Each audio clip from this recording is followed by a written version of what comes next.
Picture this. A 24-year-old woman in Michigan opens her laptop at midnight. She's not watching Netflix. She's not scrolling social media. She's responding to messages. Hundreds of them. From strangers who pay her monthly subscription fee. Across the country, a 32-year-old man in Arizona sits alone in his apartment. He just spent $80. Not on groceries. Not on bills. On a conversation with someone he will never meet. This is not a story about morality. This is not a story about sex work. This is a story about what happens when an economy fails its people so completely, they build their own survival networks in the digital shadows. Welcome to the OnlyFans trap. The platform nobody saw coming. OnlyFans was founded in 2016 by British entrepreneur Tim Stokely. It was meant to be a platform where any creator, musicians, fitness trainers, chefs, could monetize their content directly from fans. But something unexpected happened. By 2023, OnlyFans had become a $6.6 billion empire. Not from yoga tutorials. Not from cooking shows. From intimate content created by over 4.1 million people, consumed by 305 million users worldwide. To understand how we got here, we need to understand what broke in America first. The economic collapse nobody talks about. Let's start with a number. 48%. That's how many Americans, as of 2025, do not have enough emergency savings to cover 3 months of expenses. Another number. 37% of Americans cannot afford an unexpected $400 expense. Not $4,000. $400. In 2024, the Federal Reserve reported that total household debt in America reached $17.3 trillion. Credit card debt alone sits at over $1 trillion, with interest rates averaging 21%. Medical debt remains the #1 cause of personal bankruptcy. Childcare costs have surged to an average of $13,000 per year. Rent consumes nearly 40% of income for the average American worker. This isn't an economy. This is a pressure cooker. And millions of Americans are looking for any escape valve they can find. The creators, desperation disguised as empowerment. Meet Sarah. Not her real name. She's 28 years old. She has a bachelor's degree in communications. She worked in marketing for 3 years until her company downsized in 2023. She applied to over 200 jobs in 6 months. She received 4 interviews. 0 offers. Her rent was $2,000 a month. Her student loan payments were $450. Her car payment was $320. Her health insurance was $270. Her unemployment benefits covered half of that. For 3 months. Sarah joined OnlyFans in June of 2023. She didn't want to. She needed to. She's not alone. Between 2022 and 2023, OnlyFans added 936,000 new creator accounts. That's a 29% increase in a single year. This isn't empowerment. This is economic refugees fleeing a system that abandoned them. The money illusion. Here's what the platform advertises. Freedom. Flexibility. Financial independence. Be your own boss. Set your own rates. Control your content. Here's what the data shows. The average OnlyFans creator earns between $150 and $180 per month. Before taxes. Before platform fees.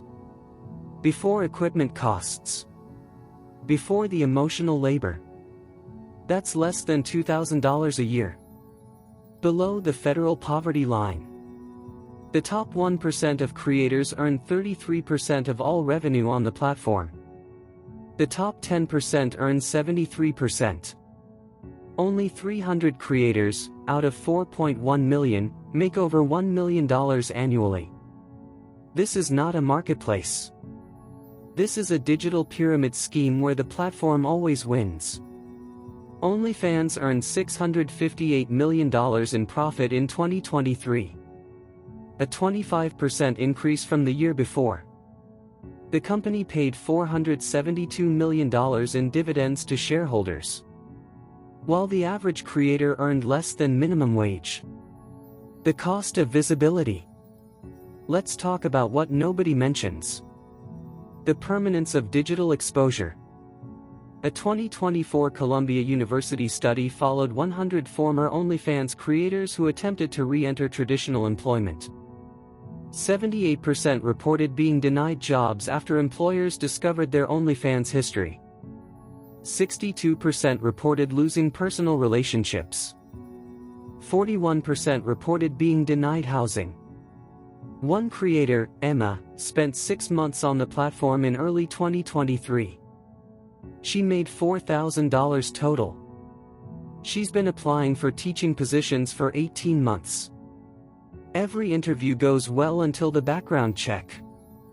She told researchers, quote, "I made a little money and lost opportunities one can never get back," end quote. The internet doesn't have a delete button. It has an archive. And that archive follows you forever. The mental health crisis behind the screen. A 2024 American Psychological Association study surveyed 500 current and former OnlyFans creators. The findings are devastating. 81% reported significant anxiety. 74% reported burnout. 67% reported identity dissociation. 53% reported clinical depression. One creator described it this way.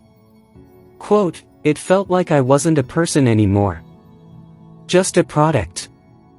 I had to perform happiness. Perform interest. Perform attraction. 24 hours a day. Even offline, I felt watched," end quote. Psychologists call this parasocial labor. The emotional work of maintaining dozens, sometimes hundreds of digital relationships simultaneously.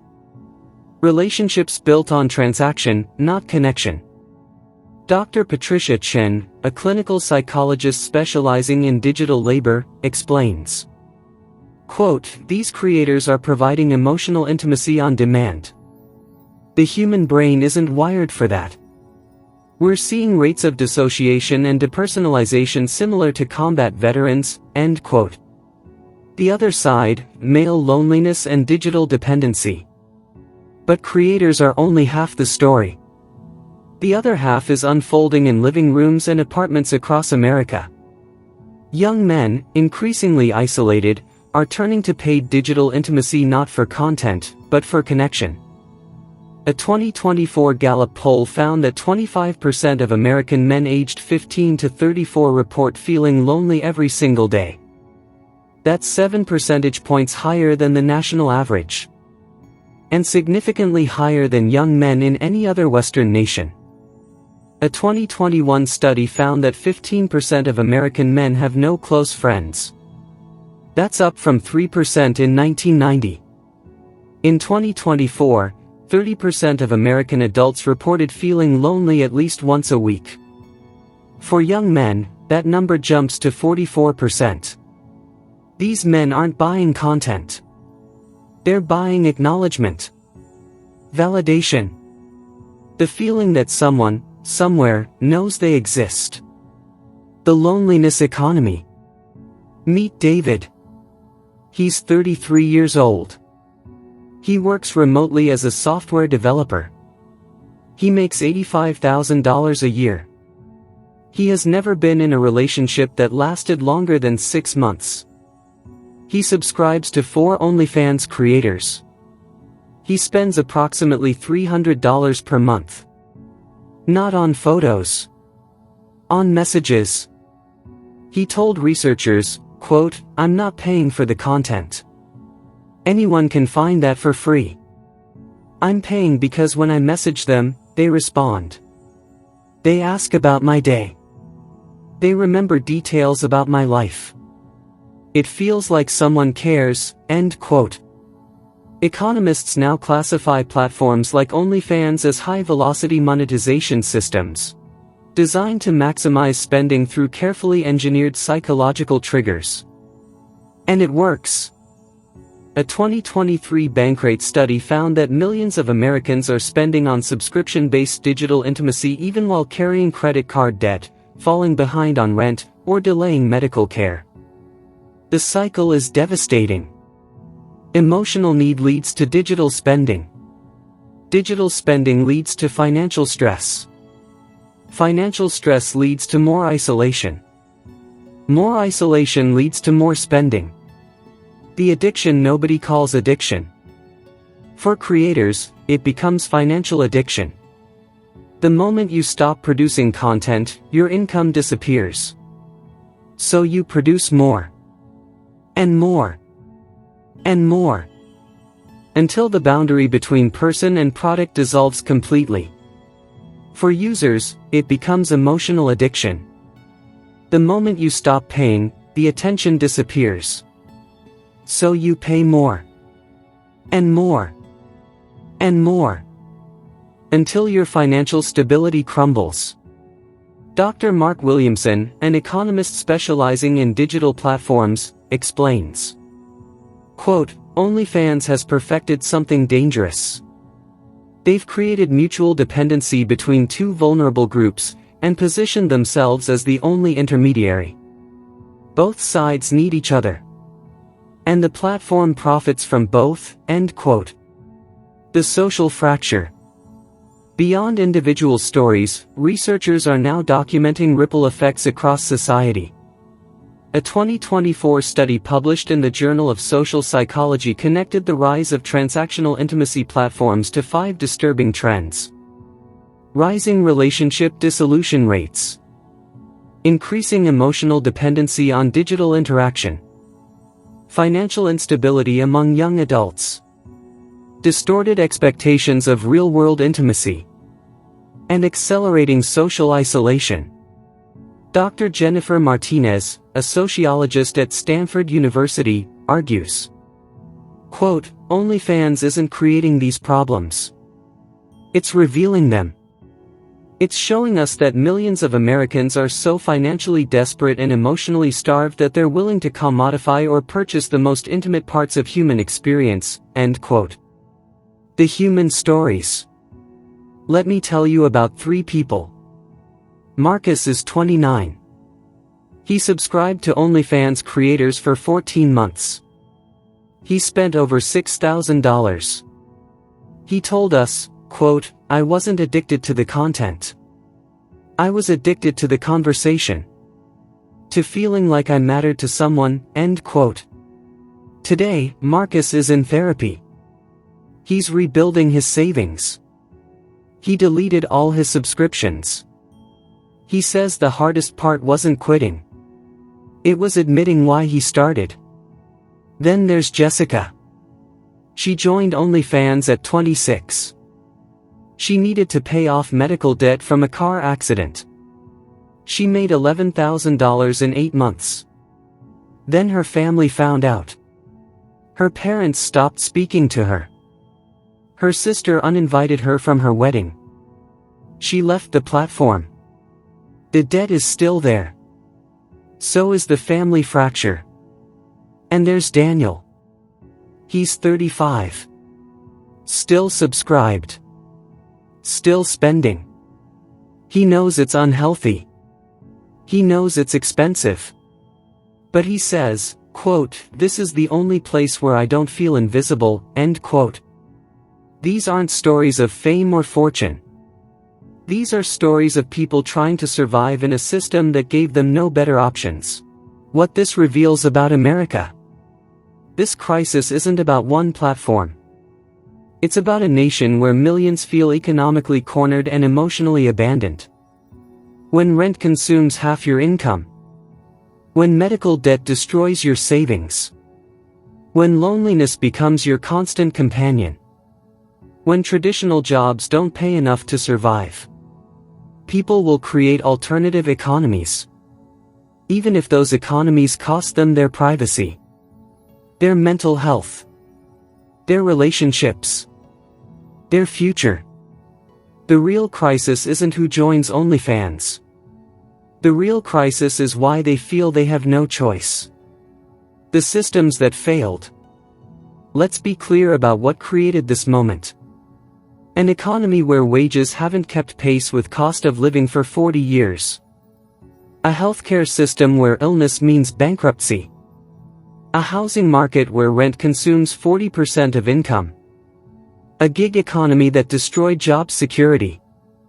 A mental health crisis that nobody is addressing. And a culture of hyper-individualism that shattered community support systems. OnlyFans didn't create these problems. But it profits from them. Spectacularly. The future if nothing changes. If current trends continue, platforms like OnlyFans will only grow. Not because people want to be there, but because they need to be. More economic instability means more creators. More social isolation means more users. More profit for platforms. More vulnerability for everyone else. We're watching the digitization of desperation. The monetization of loneliness. The transformation of human connection into transaction. And unless something fundamental changes, this is just the beginning. The solution nobody wants to hear. The solution isn't shaming creators or users. The solution is rebuilding the systems that failed them.